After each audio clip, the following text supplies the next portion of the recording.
네, 여러분 반갑습니다. 교리의 키, 어느덧 성령론 이제 중간을 넘어서 이제 끝을 향해 가고 있습니다. 그래서 오늘 우리는 부활과 영광의 성령입니다. 부활과 영광의. 지난 시간에 이제 이 성령을 이 종말론적이라고 했습니다. 다시 말하면 구원의 최절정이 성령 임재입니다. 다락방 성령 사건은 바로 종말론의 시작입니다. 사실 뭐 어떤 측면에서 보면 이 창세기 1장 1절이 종말론적으로 해석될 수 있다는 거죠. 그럼에도 불구하고 또 신약의 성령 사건이 성령 재림 사건이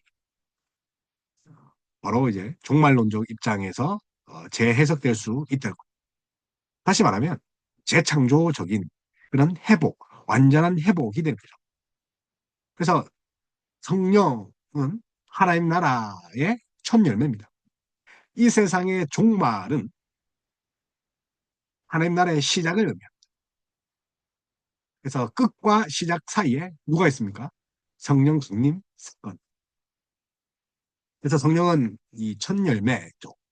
첫 열매라는 것은 이제 앞으로 추수할 것들에 대한 그 기대와 소망을 담은 감사죠.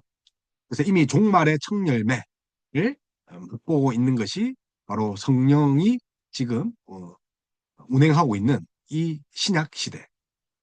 그래서 우리 종말론적인 그런 시대를 살아가고 있습니다. 뿐만 아니라 이 성령은 우리에게 이제 첫 열매가 종말이 현존하는 분명한 사인인 동시에 미래의 풍성 수확을 몰고 오는 그런 보증입니다. 그래서 헬라어로 아르라본, 보증이라는 거죠. 보증이란 것은 확실하게 믿을 만한 대상이죠. 그래서 성령은 하나님이 주신 종말의 보증이다. 첫 열매이자 보증이다. 그래서 종말이 이미 현재에 임했다. 보증되는 거죠. 종말이 이미 임했다.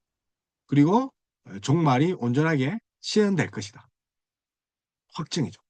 이미 임했다, 보증. 그리고 온전하게 실현됐겠다. 임했다, 실현할 것이다.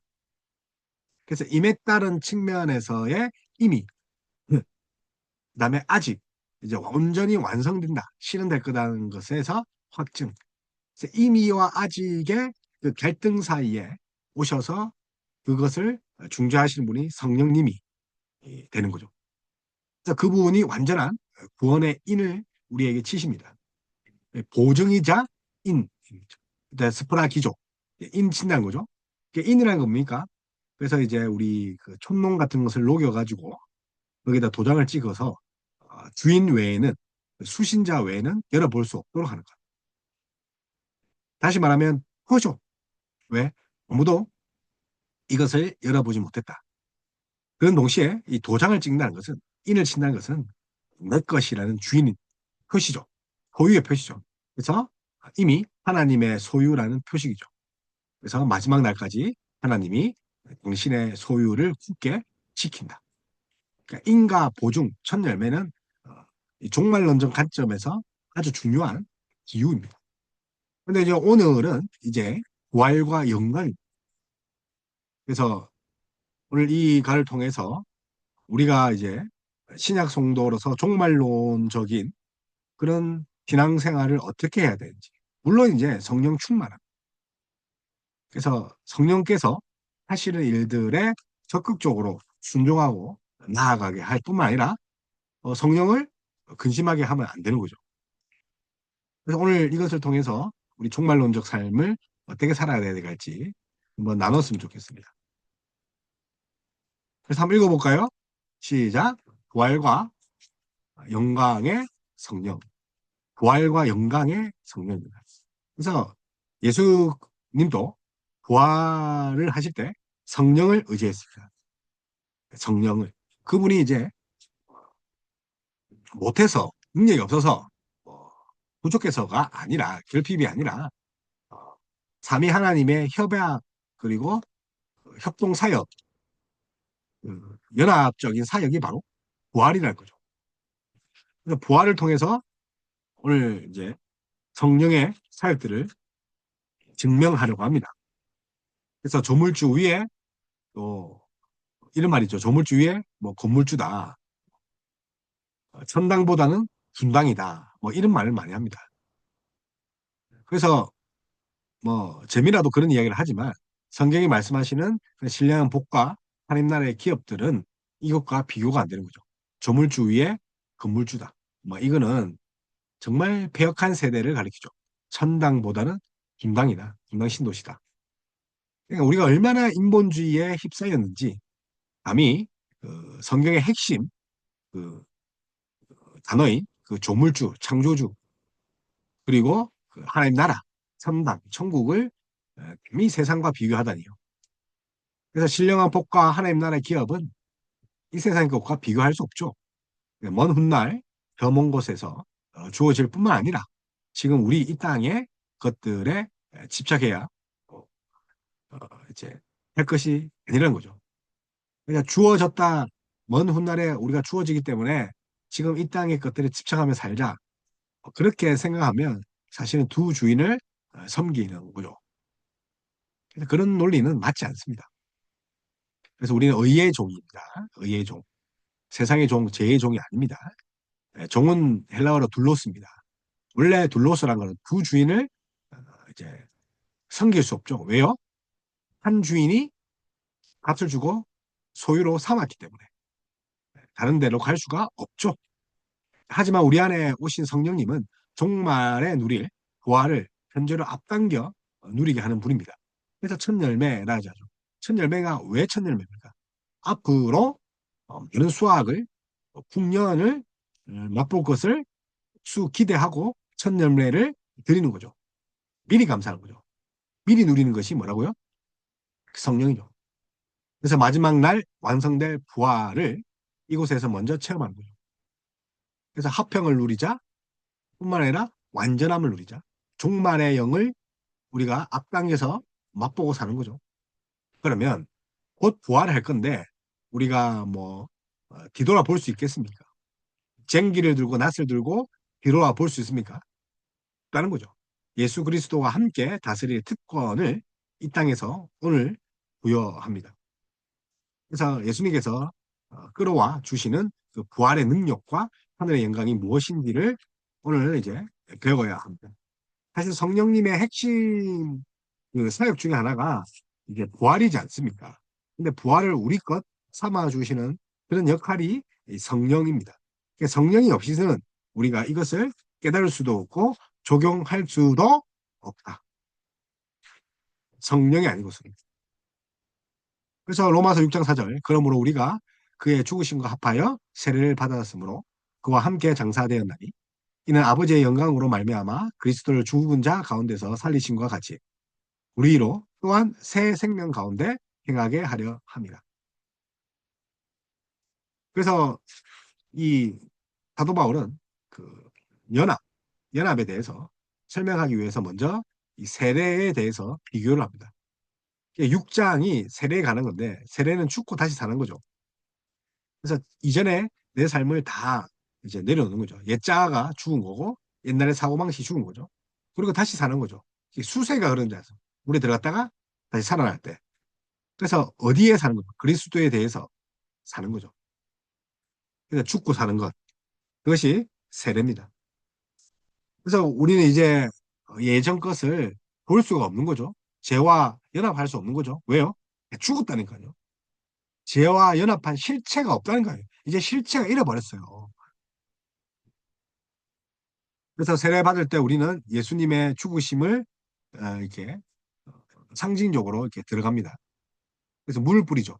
그러니까 물이 청결케 하는 게 하는 요소인데 물과 성령으로 거듭난다. 그 표현이 이 세례를 말하는데 이 물이 상징하는 것이 예수 그리스도의 보혈이지 않습니까? 자, 피를 깨끗하게 하는 그 세제가 있습니다. 하이타이가 아니라 어린 양의 보혈이죠.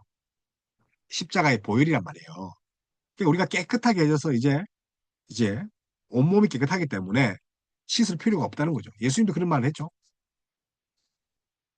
그래서 하나님께 이렇게 죽음까지 하나님께서 이렇게 죽음까지 체험하게 하시는 것이 바로 세례입니다.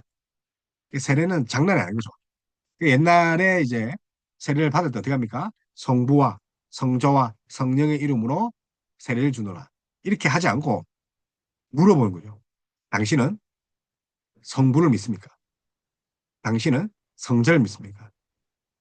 당신은 성령을 믿습니까? 이렇게 성부, 성자, 성령을 세 번 각각 물어봤다고 합니다. 그래서 세례의 물 속에서 잠길 때 우리는 예수님의 죽음에 참여한 거죠. 이미 제대의 죽은 우리가 우리 정체성이라는 거죠. 그리고 다시 물 밖으로 나오면서 다시 사는 거죠. 다시 사셨네. 뭡니까? 부활이죠. 그 상징적인 의미죠. 그래서 세례 없이는 성찬도 없어요. 세례가 그리스도와의 사귐의 시작이에요. 성화는요, 성찬은요, 사귐의 계속이에요. 성찬이 뭐라고요? 그리스도와 사귐의 계속. 그러니까 세례가 없으면 성찬도 없다. 부활하신 그리스도께서 성령님을 통하여 우리 안에서 사시면 우리 안에 부활 생명이 약동합니다. 살며 기도하며 부활 생명이. 그런데 우리는 잘 모릅니다. 잘 모르죠. 왜요? 아니, 어떻게 부활의 큰 능력을 우리가 이렇게 감지할 수 있겠습니까? 성령 충만이 없이는 안 된다니까요. 저희 아이가 그 제가 사는 곳에서 부산으로 이제 이동을 했어. 명절에. 우리 아이가 아직도 그런 거예요.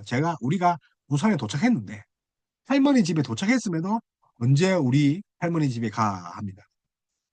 잘 모르는 거죠. 부산에 도착했다는 것을. 마찬가지입니다. 우리 안에 성령이 있다는 거, 부활의 영이 있다는 걸 잘 못 느낀 거죠. 왜요? 어린아이 같으니까. 미숙하니까. 그러나 성령 충만하면 느낄 수 있는 거죠. 그래서 부활하신 그리스도께서 성령님을 통하여 우리 안에 사시면 우리 안에 부활의 생명이 약동합니다. 이렇게 성령님의 새 창조 사역은 성도의 삶 가운데 일어나는 거죠. 새 생명이 들어온 거죠. 여러분, 임신을 했다고 해봅시다. 여성분이. 생명이 내 안에 들어왔다. 이거죠. 그냥 한 생명 안에 또 한 생명이 있는 거죠. 쌍둥이면 세 명이 되겠죠. 세 쌍둥이면 엄마까지 합해서 네 명이, 네 생명이 있는 거죠. 자, 생명이 있으면 여자가 어떻게 됩니까? 입덧을 하죠. 몸에 변화가 있습니다. 호르몬 작용 때문에. 당연한 거죠. 내가 먹고 싶은 거 먹는 게 아니라 아이가 먹고 싶은 것들이 땡기는 거죠. 성령이 내 안에 산다. 그동안 먹고 싶은 것에 구역질 나야 돼. 입덧이 나야 된다는 거예요. 죄에 대해서 입덧이 나고, 이 성적인 타락에 대해서 입덧이 나고, 불이한 것들에 대해서 옥 입덧이 나야 된다는 거죠. 반면에 뭐가 먹고 싶은 거예요? 그렇게 먹기 싫었던 귤이 먹고 싶은 거죠. 왜요? 아이가 먹고 싶어 하니까. 성령님이 먹고 싶어 하는 말씀을 먹는 거죠. 아멘? 그래서 우리 안에 생명이 산다는 그런 거예요. 그런데 부활의 생명이 나는데 어찌 죄와 뒹굴어 개같이 더럽게 살 수 있습니까? 그래서 성도는 이 땅에서 새로운 부활의 생명을 누리면서 사는 거예요. 목사, 장로, 집사도 마찬가지입니다. 근데 현재 성도들이 경험하는 성령님의 생명력은 장차 그리스도께서 재림하실 때에 성도들이 경험하게 될 미래적 부활을 확신하게. 그런데 인간적인 생각이 뭐 그 미래의 부활이 중요하냐 할 수 있단 말이에요. 그래서 성령 충만하지 않고는 하나님 나라에 들어갈 자가 없는 거죠. 그래서 성령님은 성도에게 정체성의 변화를 가져옵니다. 신분의 변화죠. 신분에 걸맞는 생활을 해야 됩니다. 신분에 걸맞는 생활. 그래서 우리는 양자되었죠. 하나님의 자녀죠. 겉모습은 하나님의 양자인데 내면적인 영적인 것은 뭡니까? 하나님 자녀라는 거예요. 양자와 자녀 비슷하지만 겉으로 볼 때는 양자예요. 왜요? 하나님이 직접 낳은 건 아니니까. 근데 내면적인 것은 하나님이 원하시는 건 뭡니까? 양자의 용으로 우리가 아녀됐다는 거죠. 아녀. 그래서 예수님 안에서 성도는 이 땅에 속한 사람이 될 수가 없는 거죠. 하나님의 자녀라니까요. 하나님에 속했다니까요. 성도에게 새로운 정체성, 하늘의 정체성이라는 거죠. 그래서 성령님을 통하여 하나님 나라의 영광을 향한 비전이 열리게 된 거죠. 더 이상 이 땅의 것을 바라보지 않습니다. 그래서 성령님께서 성도 안에서 이루신 변화를 깊이 깨닫는 만큼 성도는 성령의 복을 풍성하게 경험하게 됩니다.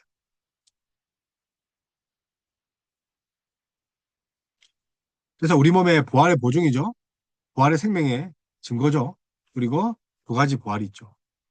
그래서 몸의 부활의 보증이죠. 성령은 우리 몸의 부활의 보증입니다.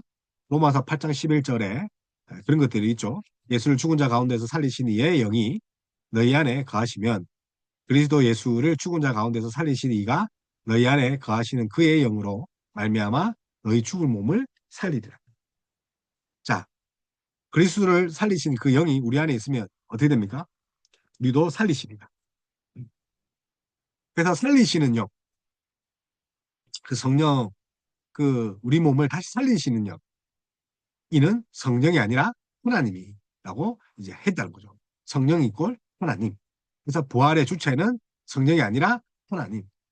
그래서 이제 성령은 부활의 매개체로 볼 수 있죠. 동시에 성령은 부활의 그 몸이 이제 우리가 받을 것을 보증합니다. 그래서 이제 사실은 그 하나님이 이제 우리 한 분이시지만 세 위격으로 존재하는데 이 성령님의 사역 중에 하나가 어떤 겁니까?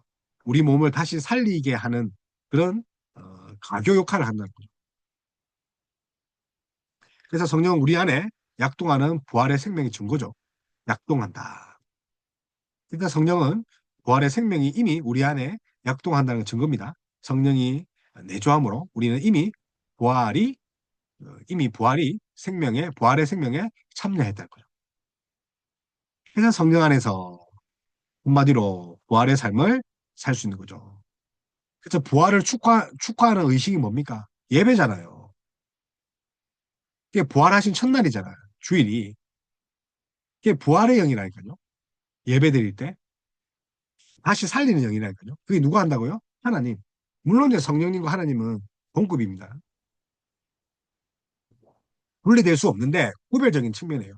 근데 저는요, 물론 이제 우리 생명의 말씀사의 말씀을 따르지만 결국은 이 성령님이 이런 사역을 쭉 하셨다는 거죠. 근데 그분이 하나님이라는 거죠. 완전히 분리할 수 없는 거죠. 성령 안의 삶은 한마디로 부활의 삶입니다. 그래서 이미 그리스도와 함께 살리심을 그리스도를 죽은 자 가운데 살린 능력이 우리 안에 역사한다. 그래서 우리의 몸이 부활 때만 역사하는 것이 아니라 지금 성령 안에서 영적인 실체를 누리는 거죠. 아멘.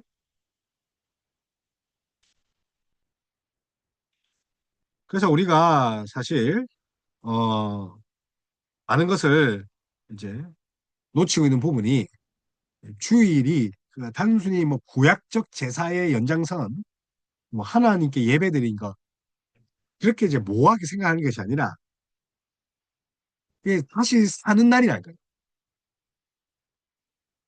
부활을 우리가 소망하며 나아가는 날이니 다시 재창조되는 날이라니까요. 그럼 어떻게 예배를 등한시할 수 있습니까? 예배의 모든 초점은 부활이라는 거죠. 그래서 성령은 두 가지 부활을 체험하죠. 성령 안에서 현재의 부활과 미래의 부활이죠. 영적인 부활과 육체의 부활이죠. 우리 육체 그 부활체를 입죠. 예수님의 부활체 봐요. 못 박힌 지 이제 4일째예요. 3일에 부활하셨으니까 4일째 때 그 제자들을 찾아왔는데 여러분 못 박힌 여러분 만약에 배가 팔에 찔렸다고 해보세요. 3일 지나도 아물지 않아요. 총에 맞았다 생각해봐라니까요. 그런데 그 발과 손을 또 창에 찔린 그 옆구리를 보이신다면 아프지지 않은 거죠. 40일 동안 그대로 활동하신 거죠. 뭐로요? 부활처럼. 아픔과 고통이 슬픔이 없는 거죠. 그래서 우리는 둘 중 하나만 체험할 수 없습니다. 몸의 부활, 육체의 부활. 그러니까 주일에 완전히 회복되는 거죠. 자, 병나음도 회복되는 거죠. 마음의 아픔도 회복되는 거죠. 지금의 부활, 그 찬양할 때 미래의 부활도 함께 찬양하는 거죠. 하나님 이름을 부를 때 삼위 하나님을 동시에 부른 것과 같은 원리죠. 하나님 아버지 할 때는 그 아버지를 구체적으로 부르지만 결국은 우리가 보통 하나님을 할 때는 성부와 성자와 성령의 이름을 함께 부르는 것이지 않겠습니까? 그래서 사실 우리가 뭐 한쪽 면만 누린 것이 아니라 전부 다 누릴 수 있는 게 부활의 영광의 핵심이죠. 그래서 호력 있는 부르심을 받아 거듭난 자들은 그들 속에 새 마음과 새 영이 창조되었기 때문에 그 마음에 참으로 인격적으로 성화된다.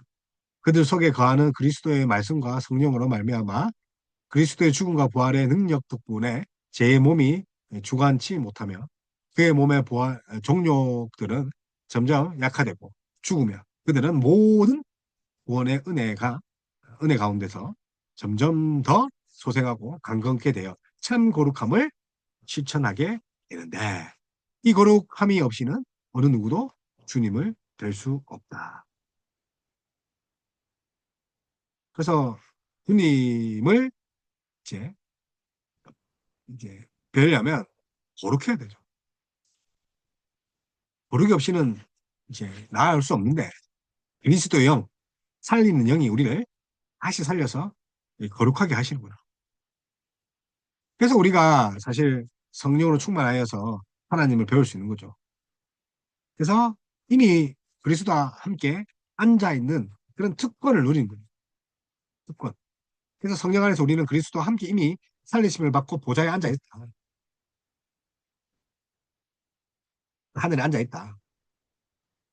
그리스도와 함께 하늘에 앉힌 바 된 것이 구원의 절정이다. 근데 목사님, 그 성령 강림이 구원의 절정이지 않습니까? 맞아요. 근데 그와 동시에 어떻게 됩니까? 우리가 어, 하늘에 이렇게 앉아 있는 하늘 보좌에.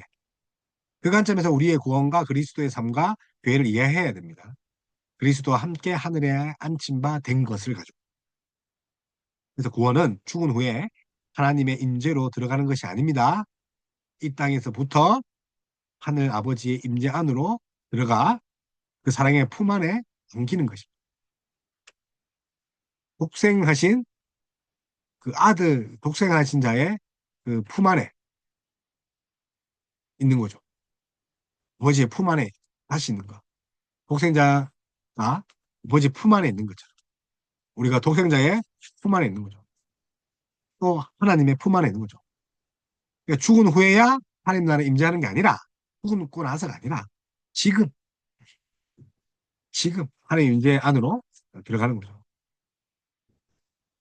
그래서 그리스도와 함께 하늘에 앉힌 바 된 우리가 새로운 정체성을 가진 거죠. 그리스도인과 교회는 근본적으로 하늘에 속한 자다. 그래서 하늘의 시민이다. 이 땅에서도 하늘에 속한 신령한 복을 누리는 거죠. 교회는 그리스도와 함께 만물을 다스리는 권세를 가지고 있죠. 하나님 우편에 앉아 있다 혹은 하늘에 앉혔다는 것은 다스린다는 거죠. 그래서 에베소서 2장 6절 또 함께 일으키사 그리스도 예수 안에서 함께 하늘에 앉히시니 빌립보서 3장 20절 그러나 우리의 시민권은 하늘에 있는지라 거기로부터 구원하는 자 곧 주 예수 그리스도를 기다리는 우리의 머리 대신 우리 이제 하이델베르그 볼게요. 우리의 머리 대신 그리스도의 영광은 우리에게 어떤 유익을 줍니까? 첫째, 그리스도는 성령으로 그의 지체인 우리에게 하늘의 은혜들을 부어주십니다. 둘째, 그는 그의 능력으로 우리를 모든 원수로부터 보호하고 보존합니다.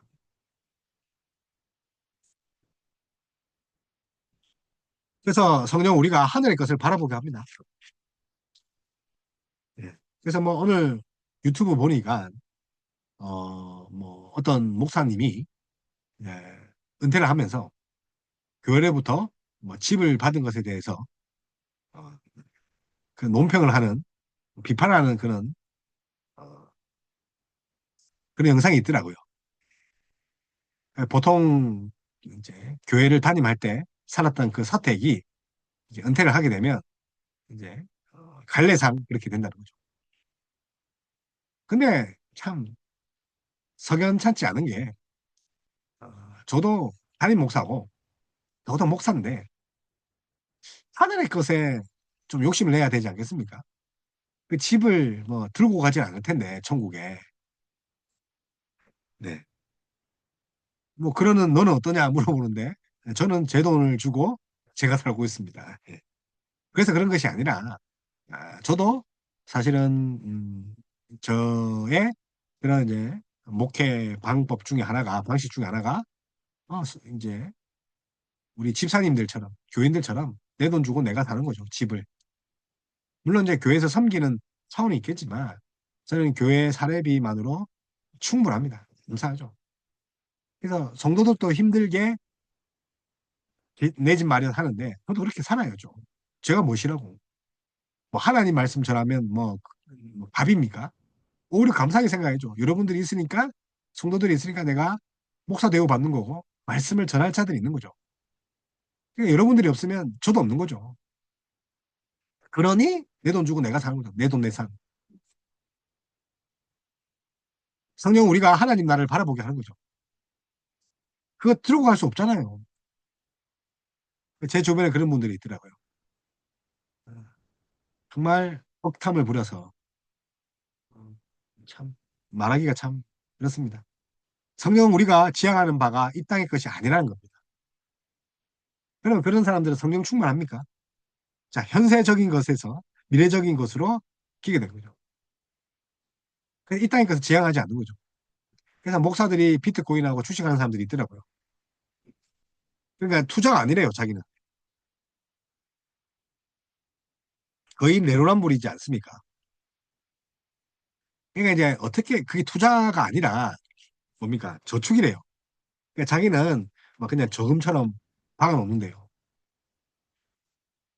예. 그래서 저는 아직 모르겠습니다. 왜 목사들이 그런 짓거리를 하는지. 그러려면 집사로 있으면 되잖아요. 이게 구별이 안 되니 교회가 그런 목사가 이제 목양하는 교회가 좀 똑바르겠습니까? 버젓이 보여줍니다. 어플도 깔려 있고. 여러분의 목사들이 그렇게 에, 그런 것을 하지 않는지 한번 휴대폰 달래서 한번 봐보십시오. 교회가 이 땅의 것에 껄떡대면서 이 땅을 새롭게 하고 축복하는 교회의 미션을 수행하면 안 되는 거죠. 아, 참. 그렇습니다. 참. 자꾸 누가 생각나네요. 그래서 주식이 오른지 예배 시간에도 보고, 대 시간에도 보고, 노예 시간에도 보고, 참 가관입니다. 하기야 뭐 국회의원 또 비트코인이 또 주식장을 휴대폰으로 어, 국정 중에 어, 국회의사당에서 회의하는 중에 보더라고. 참. 그래서 기독교 신앙이 현세의 영광과 번영을 얻는 수단으로 전락하면 안 됩니다. 집 사러 사세요. 그런 분들은. 제발. 하나님 판단하시겠지만. 그래서 성령은 우리가 하나님 나라를 바라보게 합니다. 그래서 우리의 어두운 마음의 눈을 열어 그리스도의 말씀에서 펼쳐지는 영광의 세계, 하나님 나라를 바라보고 성장하게 합니다. 그래서 현란한 현대 문화가 세상의 영광과 번영으로 우리의 상상력을 사로잡아 그것을 추구하게 하듯이 하나님의 영광을 밝히 제시하는 복음의 말씀이 우리의 마음 매료시켜 그 영광을 쫓게 합니다. 그래서 현란한 현대 문화가 세상의 영광과 번영으로 우리의 상상력을 사로잡아 그것을 추구하게 하듯이 하나님의 영광을 밝게 제시하면 복음의 말씀이 우리의 마음을 매료시킨다. 너희가 그리스도의 이름으로 치욕을 당하면 복이 있는 자로다. 영광의 영, 곧 하나님의 영이 너희 위에 계심이라. 그래서 고난당하도 못 먹고 살아도 뭐 전별금으로 사택을 인마에 폭격하지 않아도 좀 배고파도 하나님의 영광이 있으니까 이게 눈에 들어옵니까? 그래서 하이델베르그 교리문답 49문 그리스도께서 하늘에 오르심은 우리에게 어떤 유익을 줍니까? 첫째, 그리스도는 우리의 대언자로서 하늘에서 우리를 위해 그의 아버지 앞에 완고하십니다. 둘째, 우리의 몸이 그리스도 안에서 하늘에 있으며 이것은 머리 대신 그리스도께서 그의 지체인 몸입니다. 몸. 우리를 그에게 이끌어 올리실 것에 대한 확실한 보증입니다. 연합입니다. 셋째, 그리스도는 그 보증으로 그의 성령을 우리에게 보내시며 우리는 성령의 능력으로 말미암아 그리스도께서 하나님 우편에 앉아 계신 위에 것을 구하고 땅의 것을 구하지 않습니다. 위의 것을 구하고 땅의 것을 구하지 않는데 왜 주식을 하고 비트코인을 하고 목사가 또 전별금으로 사택을 받습니까? 그래서 참 감사한 게 사회생활 20년을 해보고 이제 목사가 돼 보니까 그 교회 안에 또 이런 교계 안에 정말 세상에서는 뭐 받아들이지 않는 가당치 않은 것들이 이게 있더라고요. 연례사항이라는데 권례가 어디 있어요. 말씀대로 해야지. 예수님은 전별금 받았습니까? 그 성령은 우리의 몸의 부활을 보증입니다. 그거 부활 받으면 됐지. 아니 우리가 부활하잖아요. 그만큼 좋은 게 어디 있어. 집보다 좋죠. 차보다 좋죠. 우리 집 사람보다 좋잖아요. 사실은 내 자녀보다 좋아. 뭐가요? 부활 받은 게. 왜냐면 우리 자녀도 제 아내도 부활할 거니까. 아유, 얼마나 행복해요. 그래서 부활의 매개체, 성령 부활의 매개체입니다. 그래서 부활은 하나님이 우리를 시켰는데 성령을 통해서 시켰습니다. 우리 몸이 부활하는 보증이다. 그리고 우리가 부활의 생명을 만끽하면 살아야 됩니다. 그래서 죽고 나서가 아니라 이미 우리 안에 살며 기도한다 했죠. 현재 부활의 생명의 능력으로 우리가 살고 있죠. 신분이 변했다는 거죠. 육체의 부활, 영적 부활, 현재적 부활, 미래적 부활 다 같이 누리는 거예요. 뭐라고요? 다 같이 누리는 거예요. 하나만 누리는 게 아니다. 다 같이 누리는 거죠. 같이 누려야 됩니다. 그래서 하늘에 앉아 있고 신령한 복을 우리가 이제 받을 수 있는 거예요. 신령한 복을 우리가 받을 수 있는 거죠. 신령한 복은 뭡니까? 신령한 복을 누린 거죠. 그래서 오늘 이제 우리가 성령님 부활의 영광에 대해서 했는데 우리 이제 하늘의 시민입니다. 죽어서 그게 아니라 지금 하늘의 시민이라는 거예요. 하늘에 속한 신령한 복을 우리가 받는 거죠, 성도는. 교회는 그리스도와 함께 만물을 다스리는 거죠. 천국 백성으로 하나님과 함께 다스린다는 거죠. 여러분 세상을 다스리세요. 세상에 지배당하지 말고 종에 지배하지 말고 지배당하지 말고 종을 지배하라니까요. 하늘의 것을 바라보라니까요. 하나님 나라를 바라봐라니까요. 그래서 종말을 향한 지향성, 그리스도의 삶, 영성과 경건의 핵심입니다. 종말론을 향한 그런 거죠. 현세적인 것이 아니라 미래적인 거죠. 종말이죠. 근데 종말 옵니다. 그래서 성령님은 영광의 영입니다. 그 영광을 바라보고 있다는 것을 정말 아무것도 아닌 거죠. 장차 올 그 그리스도의 그 영광, 하나님의 영광을 바라보면 행복하잖아요. 성령님이 여러분 안에 증언하지 않습니까? 여러분 안에 성령님 없습니까? 여러분들 안에 성령님이 그렇게 말씀하지 않습니까? 예수를 믿고 나서 참된 회심을 하면 삶이 바뀌지 않습니까? 여러분 안 바뀌었어요? 아니, 세례 받으면 바뀌잖아요. 저는 세례 받고 완전히 바뀌었는데. 이 땅의 성공을 바랍니까? 저는 그렇게 안 살았는데요. 현대적인 복을 바라던 사람이 미래적 복을 바라보게 됩니까? 그 복이 이제 뭐 집 사고가 아니라 그거죠. 뭐죠? 그죠? 부활의 소망, 하나님 나라에서 만물 다스리는 거. 예수님 믿기 전에 또 참된 회심을 경험하기 전에 그 목표가 지금 우리 다르잖아요. 아니에요? 아닌가? 저만 그래요? 사람마다 뭐 이제 보통 소개하잖아요. 저는 이제 영어 학원을 했으니까 또 이제 상담 센터를 했으니까 센터장 박기현입니다. 그렇게 하잖아요. 그러면 이제는 우리는 어떻게 합니까? 하늘의 시민, 그 하늘의 시민권을 가진 박기현 목사입니다. 박기현 집사입니다. 박기현 장로입니다. 그렇게 되는 거죠. 그래서 그리스도께서는 하나님의 영으로 말미암아 다시 살리심을 받은 것이고 성령님은 영원한 능력을 소유하고 계시기 때문에 그 동일한 능력을 우리 안에서 행하실 것이다. 존 칼빈의 말입니다. 그래서 성령님의 능력이 이제 우리 안에 있기 때문에 살며 기동하며 능력되어 사는 거죠. 그래서 성령이 없이는 단 하루도 살 수 없는 거죠. 그래서 성령 충만했으면 좋겠습니다. 이 땅의 것에 이제 좀 껄떡대지 않았으면 좋겠습니다. 감사합니다.